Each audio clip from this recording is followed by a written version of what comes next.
ᱠᱟᱨᱟᱢ ᱵᱤᱱᱛᱤ ᱵᱟᱨᱜᱮ ᱯᱮ ᱦᱟᱹᱴᱤᱧ ᱵᱚᱱ ᱟᱸᱡᱚᱢ ᱛᱚᱨᱟ ᱞᱮᱜᱮ। ᱯᱤᱞᱪᱩ ᱛᱟᱹᱠᱤᱱ ᱨᱮᱱ ᱯᱚᱯᱚᱝᱲᱟ ᱠᱚ ᱫᱷᱟᱹᱨᱛᱤᱯᱩᱨᱤ ᱨᱮᱠᱚ ᱡᱟᱹᱥᱛᱤ ᱤᱫᱤᱭᱮᱱᱟ। ᱩᱱᱠᱤᱱ ᱫᱚ ᱞᱤᱴᱟᱹ ᱜᱚᱸᱥᱟᱭᱟᱜ ᱮᱢ ᱪᱟᱞ ᱫᱤᱥ ᱦᱩᱫᱤᱥ ᱟᱛᱮᱫ ᱠᱷᱮᱨᱣᱟᱞ ᱦᱚᱲ ᱠᱚ ᱡᱟᱹᱛᱤ ᱯᱟᱹᱨᱤᱥ ᱠᱤᱱ ᱦᱟᱹᱴᱤᱧᱟᱫ ᱠᱚᱣᱟ। ᱵᱤᱨ ᱵᱩᱨᱩ ᱠᱚᱨᱮ ᱠᱷᱟᱸᱲᱚ ᱢᱟᱜ ᱯᱷᱟᱨᱪᱟ ᱦᱚᱪᱚ ᱠᱟᱛᱮᱫ ᱵᱷᱤᱴᱟᱹ ᱠᱚ ᱛᱷᱟᱯᱚᱱ ᱨᱮᱱᱟᱜ ᱱᱮᱭᱟᱢ ᱱᱮᱢᱟᱪᱟᱨ ᱠᱚᱠᱤᱱ ᱪᱮᱫ ᱟᱫ ᱠᱚᱣᱟ।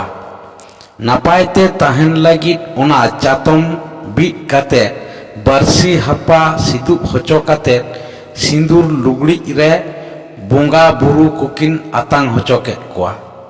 ᱞᱟᱹᱭ ᱯᱟᱥᱱᱟᱣᱟᱫ ᱠᱚᱣᱟ ᱠᱤᱱ ᱡᱟᱦᱮᱨ ᱛᱷᱟᱱ ᱨᱮ ᱫᱮᱵᱟ ᱥᱮᱵᱟ ᱠᱚ ᱩᱱᱠᱩ ᱵᱚᱸᱜᱟ ᱵᱩᱨᱩ ᱠᱚᱣᱟᱜ ᱧᱩᱛᱩᱢ ᱠᱚ।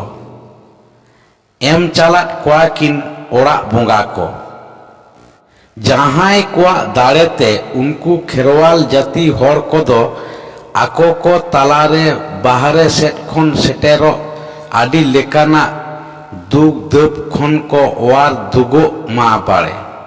ᱠᱷᱮᱨᱣᱟᱞ ᱡᱟᱹᱛᱤ ᱦᱚᱲ ᱠᱚᱫᱚ ᱯᱤᱞᱪᱩ ᱛᱟᱹᱠᱤᱱ ᱩᱱᱠᱩ ᱵᱚᱸᱜᱟ ᱠᱚᱣᱟᱜ ᱧᱩᱛᱩᱢ ᱠᱤᱱ ᱞᱟᱹᱭ ᱦᱚᱴᱚᱣᱟᱫ ᱠᱚ ᱨᱮᱦᱚᱸ ᱟᱹᱰᱤᱜᱟᱱ ᱵᱚᱸᱜᱟ ᱠᱚᱜᱮ ᱮᱛᱚᱢ ᱨᱮᱠᱚ ᱛᱟᱦᱮᱸᱭᱮᱱᱟ। ᱡᱟᱦᱟᱸᱭ ᱠᱚᱫᱚ ᱩᱱᱨᱮ ᱩᱱᱠᱩ ᱠᱚᱦᱚᱸ ᱢᱟᱹᱱᱢᱤ ᱠᱚᱴᱷᱮᱱ ᱠᱷᱚᱱ ᱫᱮᱵᱟ ᱥᱮᱵᱟ ᱧᱟᱢ ᱨᱮᱱᱟᱜ ᱟᱸᱥ ᱛᱟᱦᱮᱸ ᱠᱟᱱ ᱛᱟᱠᱚ ᱜᱮᱭᱟ। ᱢᱮᱱᱠᱷᱟᱱ उनको खेरवाल हपन को दो उनरे उनकिन पिलचू तकिन ठेन जहां बोंगा को ᱧᱩᱛᱩᱢ को तेबा ᱧᱟᱢ केदा उनको इदी कतेत गे आदो देवा सेवा को छुटेवेना। उनरे हानकू जहां को एतोमेन बोंगा को दो उनको को नेल केदा आको कोमा मानमी ठेन खन देवा सेवा ᱧᱟᱢᱚᱜ सेत तेमा को पुचुजोग कना।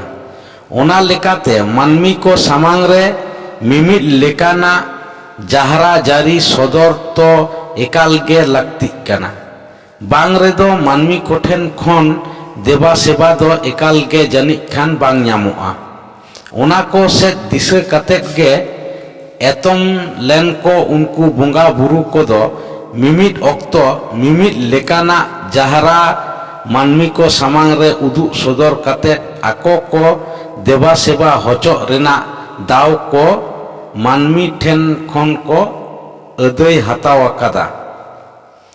उनका लेकागे खेरवाल जाति हर कोई उनी काराम गोसाई हो मिद ऑक्तो आया जहरा मानमी को सामांग रे उदु सदर लेदा आर उनका लेकाते गे देवा सेवा हचो रेना ऐदर हों उनरे उनी दोय अदय हताव लेत ताहें कना।